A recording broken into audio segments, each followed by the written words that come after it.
The sound carried first, a clean crack of wood meeting leather, the burst of cheers, and the rhythmic chant of a crowd. Behind a chain-link fence topped with barbed wire, several hundred German prisoners of war stood watching, their uniforms faded, their boots powdered with dust. Beyond the fence stretched an American baseball diamond, bright, wide, alive. A local team of U.S. Army recruits was playing against a group of townsmen, and the stands were full of families. Women in sundresses, children waving flags, vendors selling Coca-Cola in glass bottles. The Germans stared as if looking at another planet. Music drifted from a jukebox outside the recreation hall. Swing and brass, the sound of a country untouched by ruin. A corporal leaned toward his comrade and whispered in disbelief, "They fight a world war, and they still have time for this?" Another prisoner, once an engineer from Hamburg, watched a truck drive past loaded with fresh bread and uniforms. He shook his head slowly. "Now I understand," he murmured. "They win because they live well." Inside the fences, they had been told America was decadent, lazy, distracted, soft. But that day, watching a game under the Texas sun, they began to see the terrifying truth. America's comfort wasn't a weakness at all. It was the foundation of its power, a civilization that could make pleasure efficient, industry invisible, and war almost effortless. When the war came to America's heartland. By the summer of 1944, the United States had become the world's most unexpected host. Across the Midwest, the South, and the Far West, more than 425,000 German prisoners of war were living inside barbed wire compounds scattered from Maine to Arizona. They harvested crops, built roads, worked in sawmills, and sang German marching songs in the evenings while American guards smoked nearby. For many, it was their first direct encounter with the industrial democracy their own propaganda had mocked as weak. They had been captured in North Africa, Sicily, and France, soldiers of the Wehrmacht, Luftwaffe, and Kriegsmarine. Most had expected humiliation or brutality from their captors. Instead, they found order, abundance, and routine comfort. Food rations were generous, mail arrived regularly, and medical care was meticulous. It was not kindness born of sentiment, but of structure. America was obeying the Geneva Convention of 1929, and it did so with bureaucratic precision. Each camp was a small, self-contained world. Barracks lined in perfect rows, mess halls with electric lights, canteens stocked with cigarettes, and recreation fields groomed for baseball or soccer. To men who had grown up under rationing and ruin, the efficiency felt surreal. Even the smallest detail, the neat handwriting on meal charts, the endless supply of soap, hinted at something deeper than luxury. This was a nation that could afford to fight global war without giving up its civilian rhythm. Arrival in the land of plenty-most German POWs first saw America through the fog of the Atlantic, after long voyages aboard converted troop ships. When they landed in New York, Norfolk, or Boston, the first thing they noticed was the skyline, cities glowing at night, unbombed, untouched. The lights never went out, one recalled later. It was as if they did not know there was a war. Trains carried them inland under armed guard. As the cars rolled through farmlands and factory towns, they saw grain elevators, oil derricks, and endless convoys of trucks. On station platforms, civilians stood waiting. Not soldiers' families, but ordinary people in good clothes, smiling, holding newspapers, living normally. The POWs looked through the windows and wondered, how can a people so comfortable produce so much power? When they reached their assigned camps, Camp Swift, Texas, Camp Algona, Iowa, Camp McCain, Mississippi, Camp Papago Park, Arizona, the paradox deepened. The Americans greeted them with clipboards and coffee, not whips. They were deloused, issued uniforms stenciled PW, and assigned bunks in barracks heated by electric stoves. The showers worked. The food was hot. Every prisoner received soap, a towel, and a toothbrush. For men who had crossed deserts eating hard bread and black coffee, it was unthinkable. The Geneva Convention as strategy.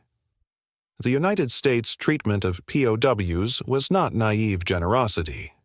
It was strategy. Washington understood that moral high ground was power. Treating German prisoners well encouraged reciprocal treatment of American captives, improved intelligence gathering, and projected confidence. It showed that democracy could remain organized even in war.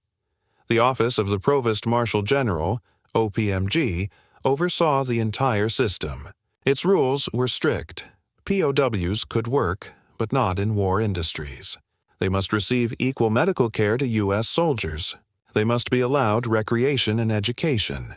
To maintain morale, camps built libraries, theaters, and even bands. Some prisoners studied English or mechanical engineering through correspondence courses sponsored by the YMCA. Others played soccer tournaments that drew crowds of American spectators. Yet it was baseball, the quintessential American game that fascinated them most. The rhythm of the sport, teamwork, order, fair play, seemed to mirror the society that created it.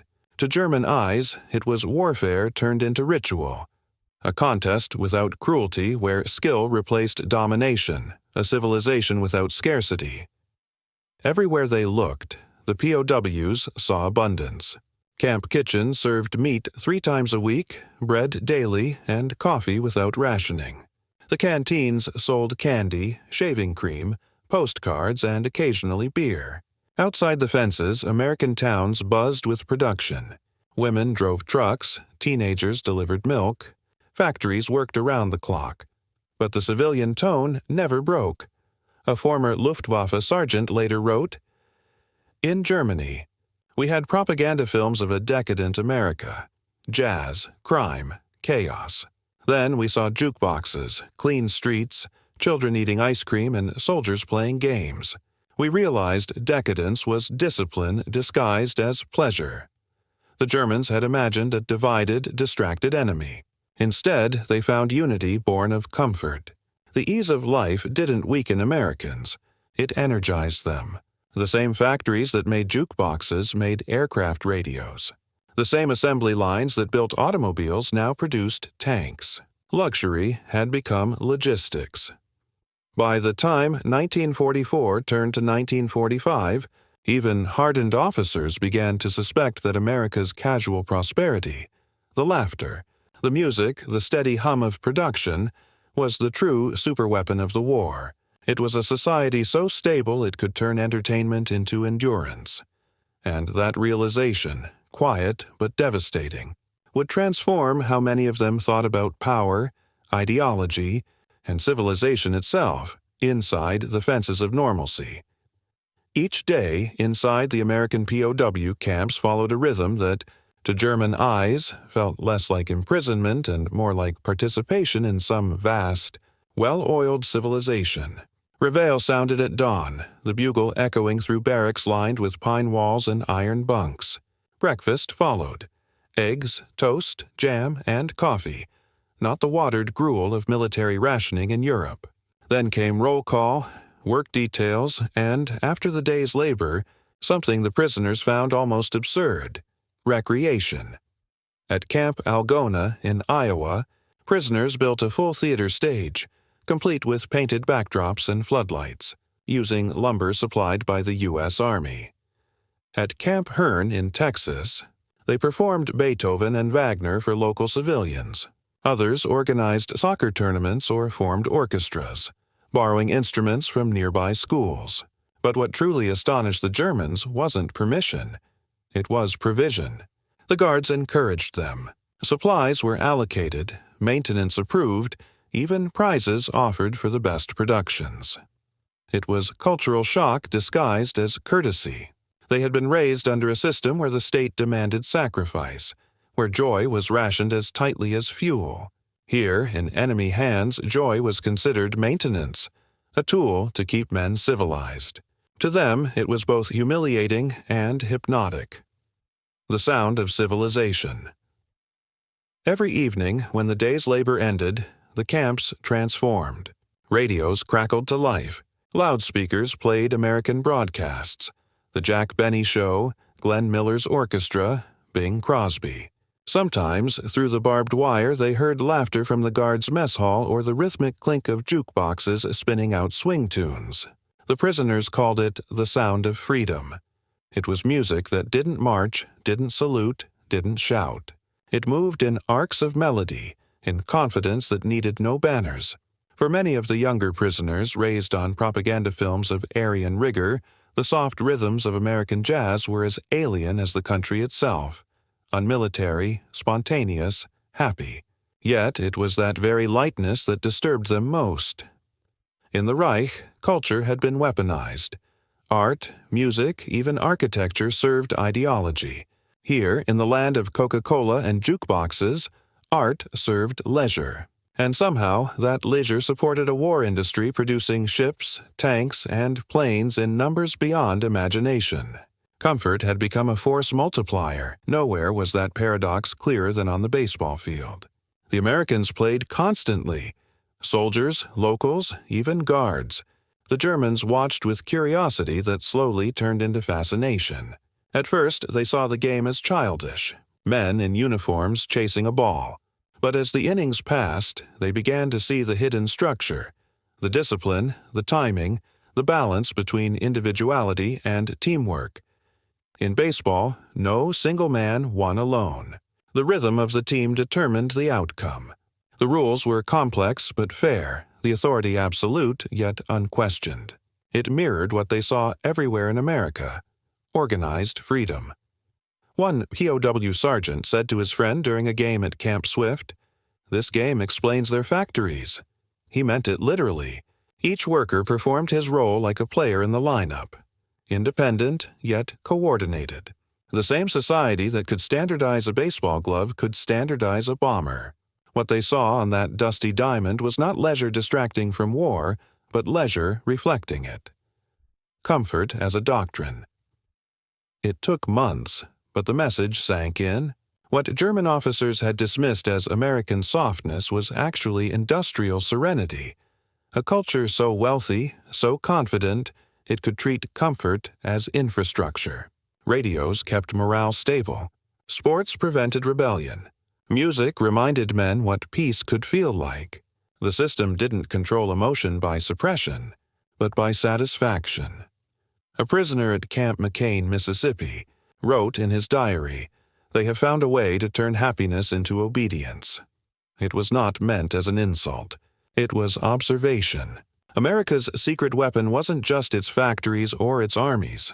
It was its ability to mass-produce contentment, to make life at every level feel abundant and orderly. For men raised under scarcity, that abundance was spiritual disarmament. The realization spread. By late 1944, when German defeat was inevitable, many POWs began reevaluating everything they had believed. Some even volunteered for re-education programs, reading American newspapers and attending lectures about democracy. Not because they were coerced, but because they wanted to understand how a nation so relaxed could be so relentless. They watched guards return from leave with new cars while their own homeland starved. They saw civilian families visit camps bearing pies and postcards for prisoners. They saw prosperity without cruelty, a concept unthinkable in the totalitarian world they came from. One POW later summarized it in a letter home, censored, but fragments survived. America fights not with fear, but with comfort. Their soldiers dream of peace because they know peace is real. That insight, simple, profound, was the heart of the transformation. The baseball field and the jukebox had become classrooms. The prisoners were beginning to see that industrial democracy was not a contradiction, but a perfection of balance. Leisure without decay, order without tyranny. And soon that understanding would deepen, when they realized that the very abundance surrounding them, from food to music to sport, was the product of a national machinery that never truly slept, the shock of civilization. 4 views from behind the wire. By 1945, the American POW camps had become a living museum of ideology. Behind those fences stood the most disciplined army in Europe, stripped of its flags, forced to study a civilization it had tried to destroy. What they found was not weakness, but an economy of ease, a place where comfort, leisure, and abundance served the same purpose their Reich had assigned to willpower, fear, and sacrifice. Each group of prisoners reacted differently to this discovery. Soldiers, officers, intellectuals, and party loyalists all looked at the same jukeboxes, the same baseball games, and saw entirely different lessons. But together, their reactions painted one of the most profound cultural collisions of the 20th century. The common soldier, disarmed by decency, for the ordinary lancer, the frontline infantryman, life in the American camps was his first taste of civility since leaving home. These were farm boys from Bavaria, machinists from Hamburg, or miners from the Ruhr, men who had fought for years in mud and hunger, driven by propaganda that promised glory through hardship. At Camp Claiborne, Louisiana, guards routinely handed them newspapers, showed them movies, and even allowed them to form bands. The soldiers were bewildered. They had been told that Americans were soft, unprincipled materialists. Yet here, the soft enemy fed them meat, paid them wages for labor, and let them rest in safety while the Reich starved.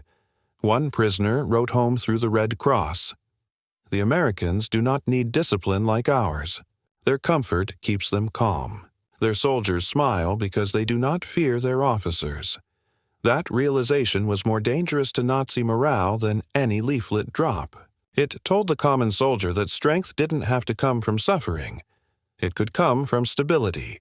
It was a quiet, devastating revelation. The officers.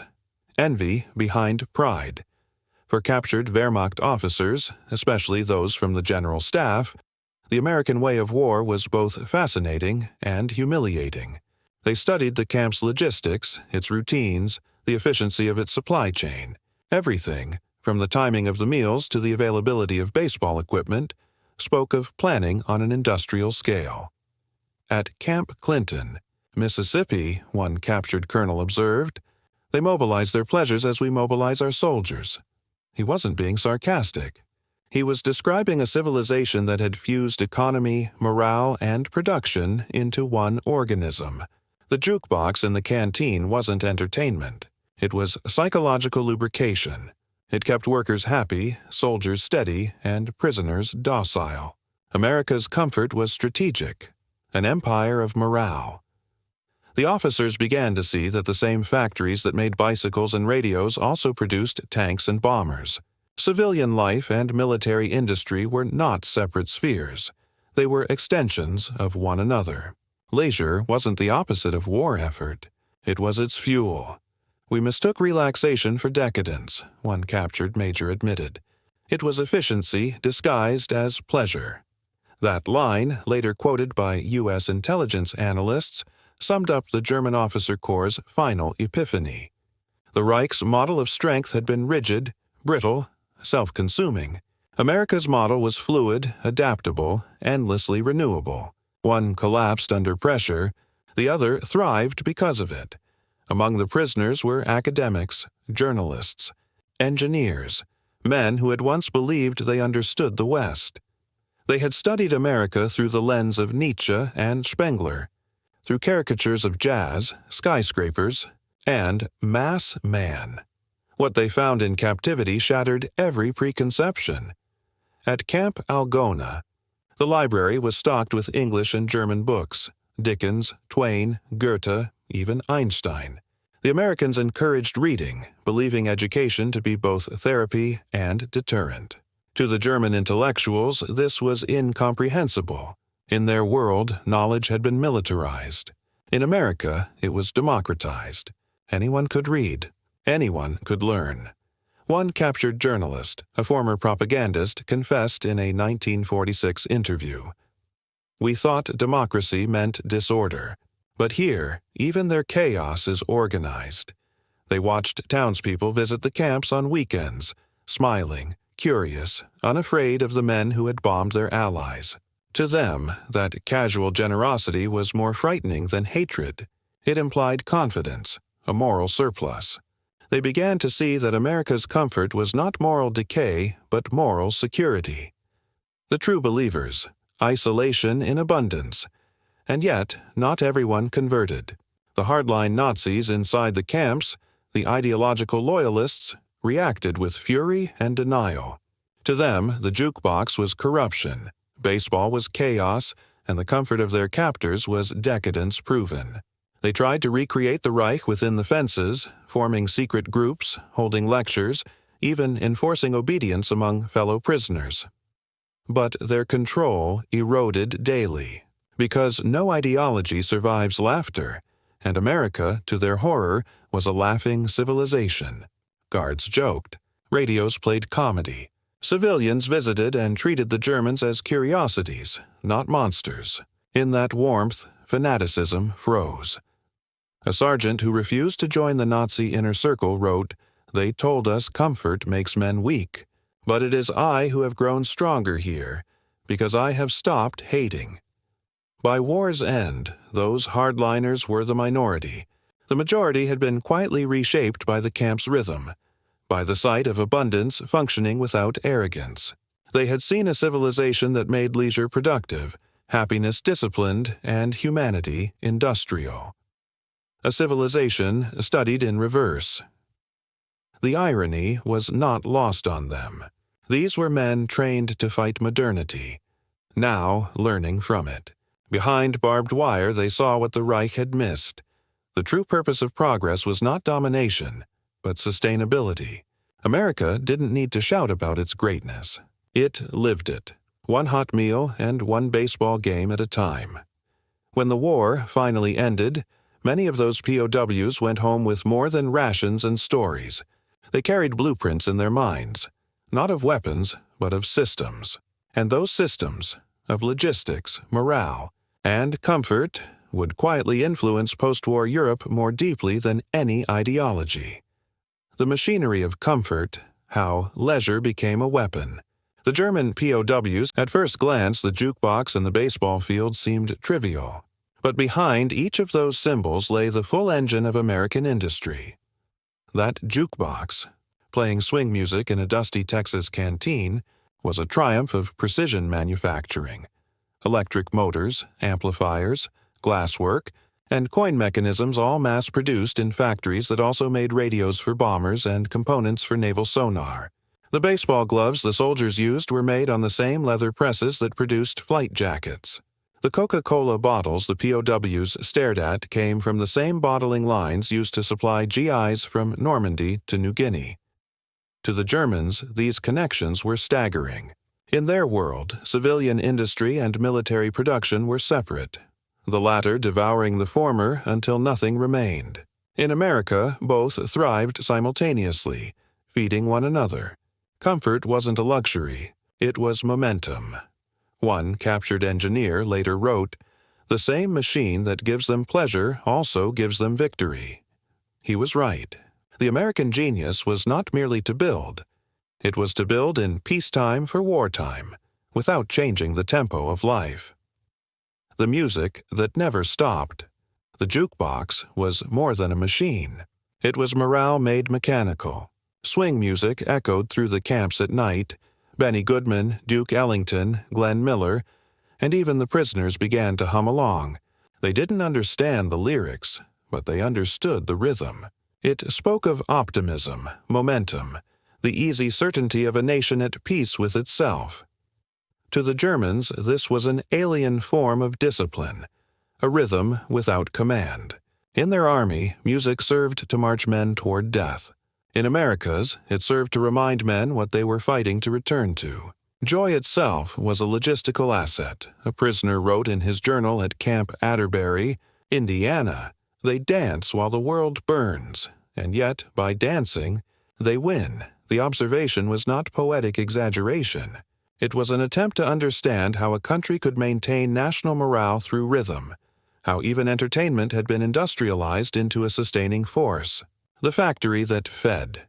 Freedom German engineers in captivity often discussed America's production miracles.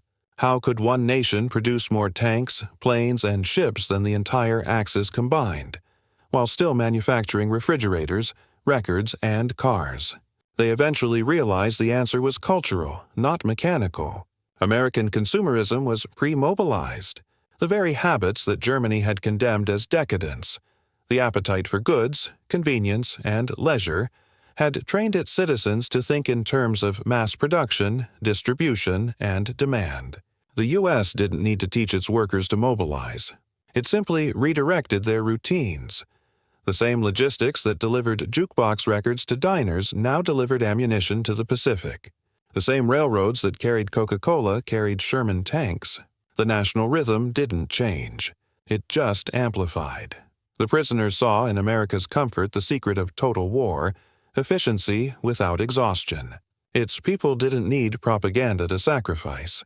They needed reassurance that comfort would return, and they worked harder for it than fear could ever command. The cafeteria economy inside the camps, the POWs experienced a miniature version of the American system, a cafeteria world, as one German sociologist later called it. Choice, variety, and availability became the architecture of morale. Even under guard, they could see the pattern.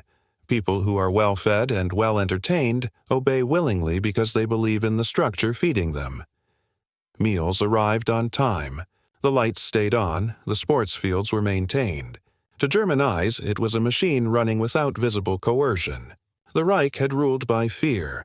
The United States ruled by satisfaction. And that satisfaction, mechanized, distributed, scaled, was the most advanced form of control they had ever seen. They do not command order, one prisoner remarked. They grow it. That insight was so profound that post-war sociologists would later trace its echoes in Germany's Reconstruction, where industrial welfare, corporate cafeterias, and modern social services took shape under the influence of those American systems. The paradox of plenty. In the final months of the war, as Germany starved, the POWs read U.S. newspapers full of advertisements. Buy bonds. Keep 'em flying. Victory gardens. Your comfort is their strength. It was propaganda, yes, but propaganda rooted in comfort, not suffering. The enemy was being defeated by a nation that didn't martyr itself. That idea haunted them, because the Reich had promised salvation through deprivation, through struggle and self-denial. America promised victory through production, through satisfaction and abundance. The contrast was total. One ideology made its people harder until they broke. The other made its people comfortable until they outlasted everyone else. They have built an empire where happiness is efficiency, a German officer observed. We built one where obedience was misery. That is the difference. Comfort as the true arsenal of democracy by 1945, the German prisoners had come to a collective conclusion that would later define much of post-war Europe. Comfort is not the opposite of strength. It is the form strength takes in an advanced civilization. They had seen a nation that could fight across 2 oceans while still delivering ice cream, baseball games, and music to its people. They had seen a war machine that ran not on tyranny but on thermostats, jukeboxes, and blue-collar faith. When some of those prisoners later became engineers, industrial planners, and economists in the new West Germany, they carried those lessons home. It was no coincidence that the economic miracle of the 1950s, the Volkswagen factories, the appliances, the welfare state, resembled the same synthesis of prosperity and productivity they had first witnessed behind American wire. Behind the barbed wire, the Germans had learned something their generals never had. The battlefield was only one front of modern war. The true contest was between ways of living, between a civilization that consumed itself to stay pure, and one that made comfort a weapon sharper than any sword. And soon, that realization would become personal, when these same prisoners returning home would help rebuild a defeated nation using the very principles of their captors. It was July 4th, 1945, Independence Day, in Camp Swift, Texas. The war in Europe was over. The heat shimmered above the red dirt, and the camp loudspeakers played "Don't Fence Me In." To the Americans, it was a day of celebration. To the German prisoners, it was a study in contradiction. They were surrounded by victory, Yet no one around them seemed cruel, vengeful, or even particularly triumphant. The Americans simply enjoyed themselves. Inside the wire, guards set up a baseball game. On the mound, a corporal from Kansas wound up and threw a perfect pitch. The crowd, soldiers, civilians, even some off-duty officers, cheered under the striped awnings. Beyond the fence, the German POWs gathered to watch, still wearing their faded field uniforms marked PW. But this time, they were not watching out of boredom. They were watching as men witnessing something they couldn't quite define. At first, it was the music that drew them. The bandstand playing swing tunes, brass and rhythm rolling across the Texas dust. Then came the smell. Roasted meat, corn, fresh bread. Barrels of lemonade stood in the shade. Children chased each other between picnic tables while soldiers tossed gloves and laughed. Every element of the day, the order, the sound, the ease, was foreign to men who had spent years in a Europe of ruins. A German officer leaned against the fence and muttered to no one in particular. In Germany, such a celebration would have taken 6 weeks of planning and 1,000 speeches. Here, it seemed effortless. The celebration of effortlessness. The Americans weren't performing for the prisoners. They barely noticed them. The game, the music, the laughter. It was simply life continuing. The Germans realized that the same force that built bombers also built barbecues. That the same system that supplied the Pacific Fleet also delivered ice for drinks on a holiday afternoon. To them, it was unthinkable. They had fought a war where comfort was forbidden, where pleasure was treason, where every ounce of production was bled dry for the front. Here, in the land of plenty, pleasure itself seemed to fuel the machinery. An older POW, a former engineer from Stuttgart, whispered to a younger one beside him, "Look at them. They do not sacrifice to be strong. They are strong because they have no need to sacrifice." That line passed quietly through the crowd of prisoners, not as admiration, but as revelation. They had just seen the essence of American power, not steel or tanks, but surplus. The power to enjoy, to produce, to share, even in the middle of war. A visit from the colonel later that afternoon, an American camp commandant, Colonel Robert E. Pierce, arrived to deliver a brief address to his men. He spoke not of victory, but of gratitude. He thanked the cooks, the guards, the quartermasters, and the mechanics who kept the camp running. Every man's contribution, he said, was part of the same machine. The POWs, listening through translators, recognized as the sun went down, the guards switched on the floodlights around the baseball field. The POWs watched in stunned silence as the bulbs glowed to life.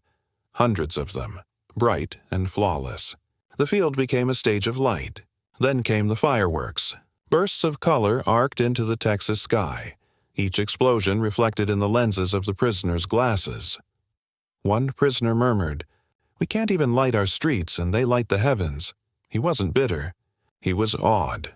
The power that illuminated that field was the same power that had turned Detroit into an arsenal and Chicago into a furnace of supply. Every rocket burst over Texas was an echo of the same industrial energy that had broken the Reich. When a group of soldiers near the fence offered the Germans lemonade through the wire, several accepted. No threats, no mockery, just a human gesture in a sea of machinery. One of the older officers took the glass, hesitated, then raised it slightly in salute. "To your factories," he said in English. The guard smiled. "To freedom," he replied. The quiet conversion. That night, the camp was quiet except for the faint sound of swing music from the canteen jukebox. Inside the barracks, the German prisoners lay awake, their minds full of conflicting images: destroyed cities and laughing children, ration books and jukeboxes, dictatorship and dancing. They realized that the true defeat of the Reich had not come from firebombs or invasions. It had come from a nation that had made joy its infrastructure. They had been trained to see pleasure as weakness. But here, in captivity, they discovered that pleasure could be a form of discipline more powerful than fear. In his diary, one German NCO wrote the next morning, "I have seen the machine that beat us.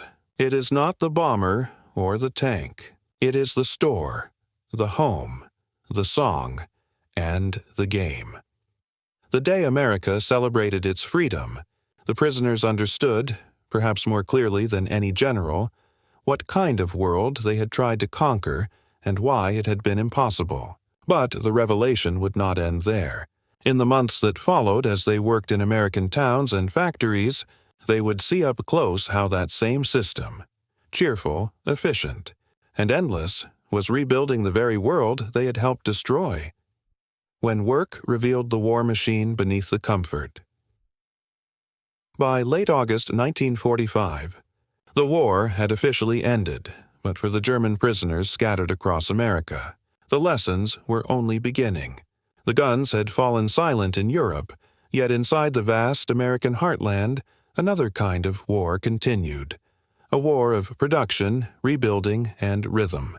And for the first time, the former soldiers of the Reich were allowed to step directly into the machinery that had beaten them. At Camp Huntsville, Texas, and Camp Algona, Iowa, POWs were assigned to labor detachments on nearby farms and factories. They rode in military trucks past endless highways, grain silos, neon-lit diners, and filling stations, scenes that looked ordinary to Americans, but surreal to men who had spent years in a collapsing Europe. Every intersection seemed to hum with quiet confidence. Gasoline flowed freely, radios played jazz in every store, and refrigerators, those gleaming symbols of American plenty, were everywhere. When they arrived at their work sites, they saw the system up close. The factory without fatigue, at a small machine parts plant in Illinois, a group of captured engineers and mechanics from the Africa Corps found themselves helping with non-military production, fixing tractors, repairing tools, sorting steel. What they saw shocked them. The assembly lines ran smoothly, almost lazily. Workers chatted, smiled, even took breaks with coffee and pie. And yet the numbers, the sheer output, dwarfed anything German industry had achieved under the lash of discipline. One prisoner noted in his logbook, "They work 8 hours and achieve what we did in 16. They whistle.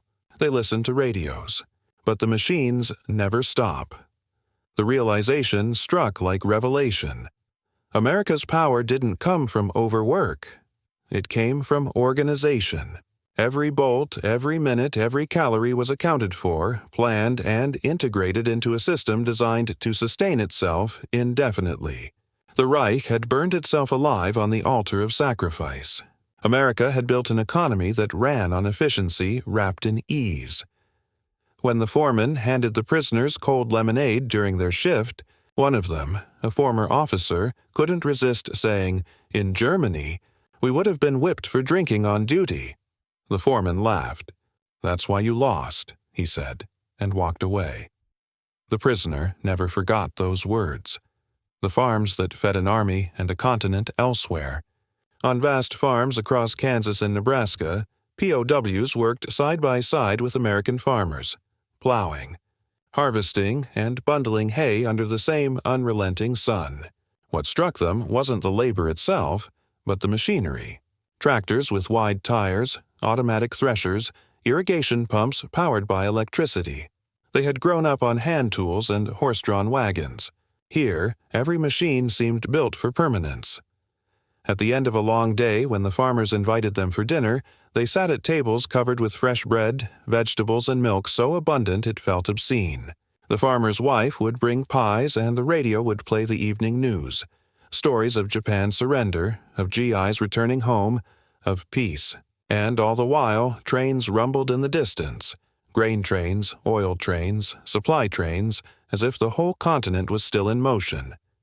To the Germans, it was another kind of army, an army of comfort. Every house, every kitchen, every field was part of the same front. One POW, once a staff sergeant, wrote in his diary, "Now I see why we starved. They fight with their kitchens." He wasn't mocking. He was recognizing that America's true arsenal wasn't the factory floor or the battlefield. It was the living standard itself, the confidence that everyone would eat, everyone would work, everyone would rest. No propaganda could compete with that. The towns that never slept. Every weekend, some camps allowed prisoners to work under minimal guard in nearby towns, painting barns, fixing fences, cutting timber. It was then that they saw what the propaganda had hidden from them. Ordinary Americans lived better in wartime than most Europeans did in peace. Supermarkets brimmed with produce. Shops overflowed with clothes and radios. Movie theaters ran 3 shows a night. A group of Luftwaffe mechanics stationed near Camp Atterbury, Indiana, once helped repair a cinema's projection system. The owner, grateful, let them stay to watch the film. Casablanca. When the lights dimmed and the piano on screen began playing As Time Goes By, one of the prisoners, barely 20, began to cry. "We destroyed cities to prove we were strong," he whispered. "And this is what strength looks like." It wasn't sentimentality. It was cultural shock. They had been raised in a world where art and pleasure served ideology. In America, art and pleasure served life. Near the end of their labor term, a group of POWs at Camp Swift were invited, unofficially, quietly, by a local farmer to join a community dance. They sat at the back of the hall while townsfolk twirled to the music of a glowing jukebox. Then something remarkable happened. The farmer's daughter walked over and placed a coin in the slot. The machine whirred, and Glenn Miller's Moonlight Serenade began to play. The crowd clapped. Someone turned to the prisoners and said, "You can dance too, if you like." For a moment, no one moved. Then one German stood, hesitated, and took the hand of a local girl. The others followed. Laughter rippled through the room, soft and genuine. That night, for a few minutes, the war ended not in politics or surrender documents, but in rhythm, in the realization that this civilization, for all its abundance, had preserved its humanity. Later, back in camp, a prisoner scribbled in his notebook, "We fought to conquer modernity. Instead, modernity conquered us, with light, music, and kindness." That was the night their understanding crystallized. The arsenal of democracy was not just the bombers, the tanks, or the guns. It was the jukebox glowing in a diner, the baseball diamond lit by electricity, the factory that never tired because its workers were never broken. They saw, finally, that America's war machine was not a thing of iron, but a way of life, a culture that made strength comfortable, progress pleasurable, and freedom efficient. When the prisoners became students of civilization. The war was over. But for the hundreds of thousands of German POWs scattered across the United States, 1946 was not a year of return. It was a year of realization. The barbed wire no longer symbolized punishment. It had become a classroom. When repatriation finally began, the trains rolled east through cities still glowing with neon and factory smoke: Chicago, Detroit, St. Louis. The prisoners pressed their faces to the glass and watched an industrial empire move in perfect rhythm. Freight cars stacked with machines, women in overalls walking to night shifts, schoolchildren eating ice cream on corners lined with posters that read, "Work today for peace tomorrow." To men whose homeland was a cratered ruin, the sight was unbearable and unforgettable. They understood, as few ever would, that they were leaving the civilization that had mastered modernity, not through tyranny or terror, but through comfort and cooperation. America had turned ordinary life itself into the ultimate weapon. The ships carrying them back to Europe were quiet. On deck, the prisoners looked out over the Atlantic and spoke softly about what they had seen. "They don't fear their leaders," said one. "They trust their system." Another replied, "Because the system works." Many still carried notebooks, sketches of machines, notes on production processes, lists of materials they had never seen before: plastics, aluminum alloys, air-conditioned warehouses. Others wrote about the people, the friendliness, the equality, the casual wealth. They were returning not only with memories, but with data. Fragments of an idea that would soon shape a nation's rebirth. A ruined homeland. When they reached Bremen or Hamburg, the contrast was biblical. Entire cities lay in ashes. The streets smelled of smoke and hunger. Women pushed carts filled with rubble. The ration was yet 200 calories a day, half what a prisoner had received in America. "We are the prisoners now," one of them murmured as he stepped off the train. But amid the devastation, something unexpected stirred. A quiet resolve, a determination not to rebuild the old world but to imitate the new one. They had seen the future in captivity. It was efficient, democratic, and alive. The quiet missionaries of modernity. In the years that followed, many of those former POWs became engineers, factory managers, and city planners in the emerging Federal Republic of Germany. They were scattered across every industry: steel, textiles, transport, and nearly all of them carried the same conviction. Germany would survive not by conquest, but by competence. They introduced American-style management, time-study methods, and production lines based on what they had witnessed in U.S. plants. They insisted on workplace cafeterias, recreation for workers, and welfare programs, the same comfort infrastructure that had kept the American machine humming through the war. One former prisoner who later directed a steelworks near Essen famously said, "We do not need whip or ideology. We need hot meals, bright lights, and pride in doing something well." It sounded mundane, but it was revolutionary. The philosophy that had once humiliated them became the blueprint for the Wirtschaftswunder, the West German economic miracle. America as model, not master in post-war debates, these ex-POWs often clashed with older generals and ideologues who wanted to restore hierarchy and hardness.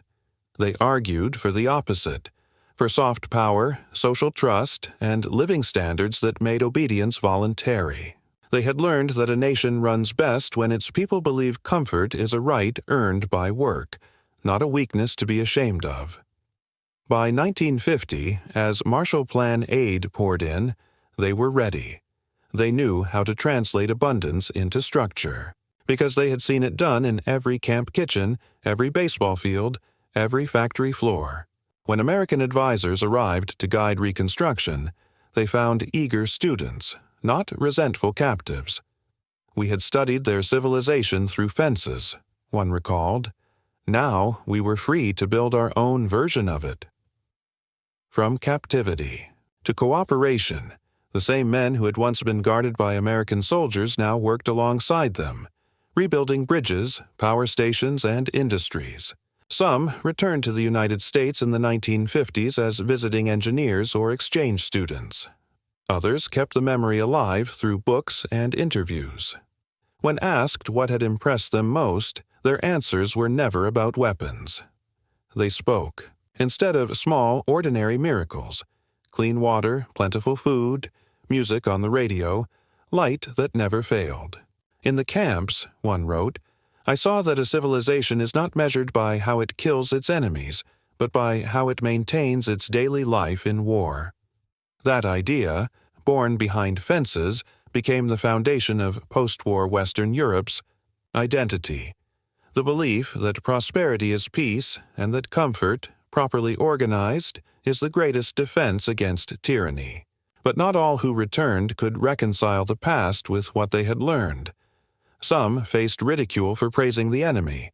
Others carried guilt, that they had found enlightenment only through defeat. Still, their legacy would endure.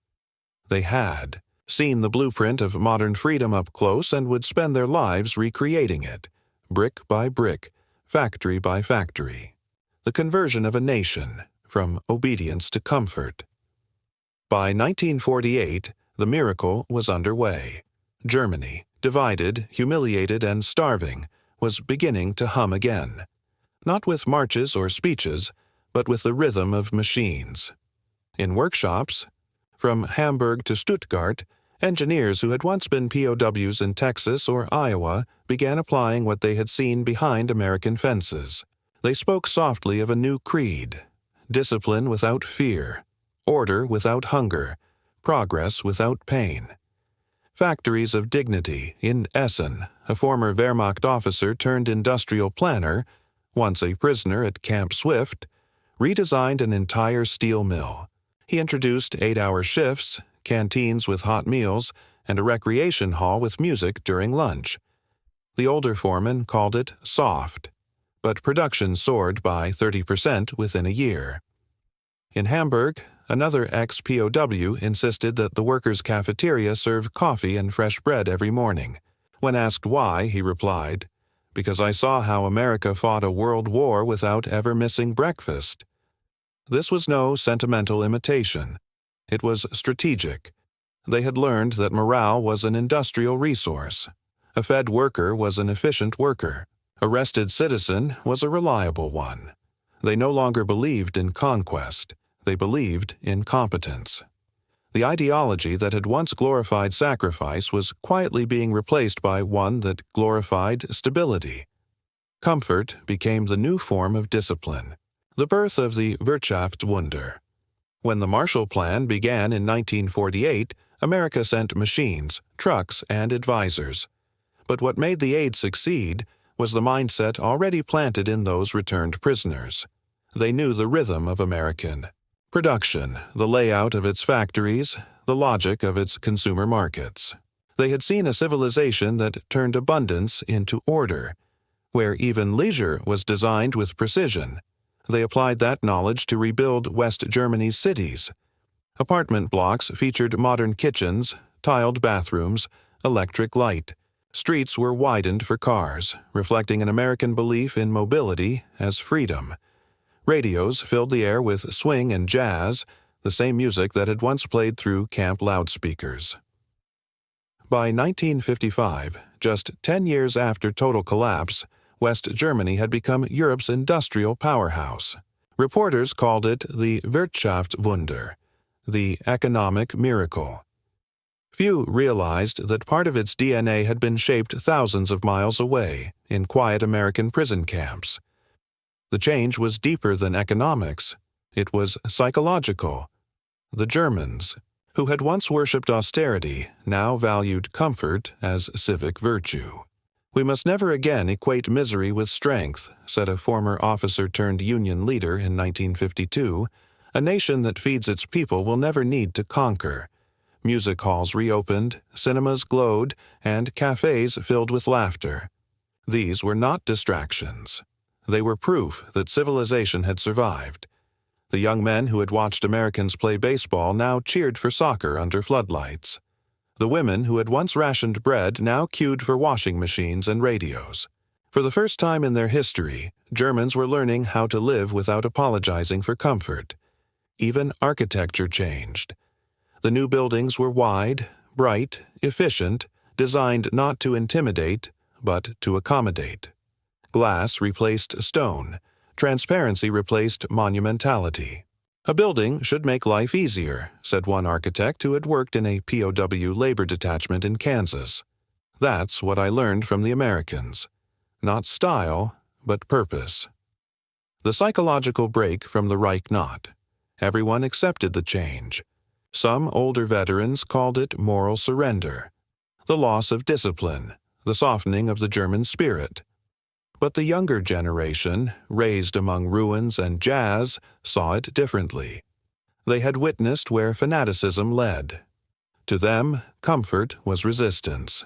One ex-prisoner summarized the transformation bluntly in a 1956 interview. "We once believed pain made us pure. Now we know comfort makes us civilized." That sentence captured the essence of post-war West Germany. The ideals of efficiency, prosperity, and social welfare that defined the nation's new identity were not born solely from Marshall Plan money or foreign pressure. They were born from observation, from the long, humbling study of a society that had mastered the art of organized happiness. The long shadow of the jukebox by the early 1960s, the children of those returned POWs were growing up in a world of television, automobiles, and consumer confidence, the same forces that had once stunned their fathers. The jukebox had become the radio, the baseball field had become the soccer pitch, and the cafeteria had become the canteen of the modern welfare state. Everywhere one looked, traces of that American revelation remained. Clean streets, punctual. trains, and a quiet faith that comfort was not corruption, but civilization itself. The lesson of captivity had become the ethic of freedom. We learned, one elderly engineer said decades later, that liberty is not chaos. It is a well-lit factory and a warm meal. The transformation was complete.